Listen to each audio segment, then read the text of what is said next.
ఓట్ల కోసం భారత రాజకీయ నాయకులు చైనాను పావుగా వాడుకుంటున్నారని ఆ దేశ పత్రిక ఒకటి ఆరోపించింది. చైనాను బూచిగా చూపించి పాశ్చాత్య దేశాల నుంచి అత్యాధునిక ఆయుధాలు సమకూర్చుకుంటుందని మండిపడింది. ఇటీవల లడఖ్లోకి చొరబాట్లను కూడా రాజకీయంగా వాడుకుందని గ్లోబల్ టైమ్స్ అంతర్జాల పత్రిక ప్రచురించింది. లేనిపోని ఆరోపణలతో అనవసర రాద్ధాంతం చేయడంలో భారత్ ముందుంటుందని ఓ చైనా పత్రికలో కథనం ప్రచురితమైంది. అందులో కొన్ని ఆరోపణలు చేసింది.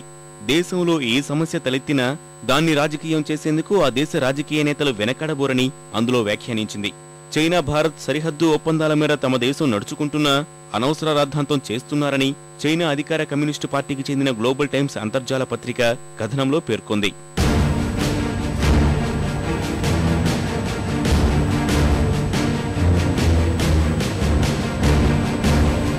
పొరుగు దేశాల కదలికలను ఎప్పటికప్పుడు గమనించే భారత్ ప్రతి అంశాన్ని తనకు అనుకూలంగా మలుచుకుంటుందని విశ్లేషణాత్మక కథనంలో పేర్కొంది. పొరుగు దేశమైన చైనాతో తమకు ప్రమాదం పొంచి ఉందంటూ అణ్వాయుధాల సేకరణలో భారత్ ముందుంటుందని విమర్శించింది. చైనాను ఎదుర్కొనేందుకు ఆధునిక ఆయుధాల సేకరణ పేరుతో ఇతర దేశాల సహాయాన్ని ఎప్పుడూ కోరుకుంటుందని గ్లోబల్ టైమ్స్ ప్రచురించింది. 1962 యుద్ధం తర్వాత ఇరు దేశాల మధ్య సమన్వయం కుదిరినా తమ దేశంపై భారత్ నిందలు వేస్తోందంటూ వ్యాసంలో పేర్కొంది.